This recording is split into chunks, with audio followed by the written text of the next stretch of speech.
Hi, it's hotspot and today I'll show you how to fix battery drain problem on Honor Magic V5.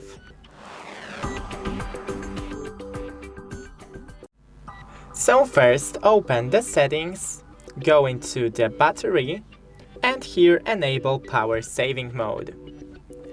Then, scroll from the top, and here you have the brightness and lower it. Then, disable all the functions that you're not currently using on your phone, such as location, Wi-Fi, Bluetooth, mobile data, hotspot, etc. And that's pretty much it. Don't forget to leave a like and see you in the next one.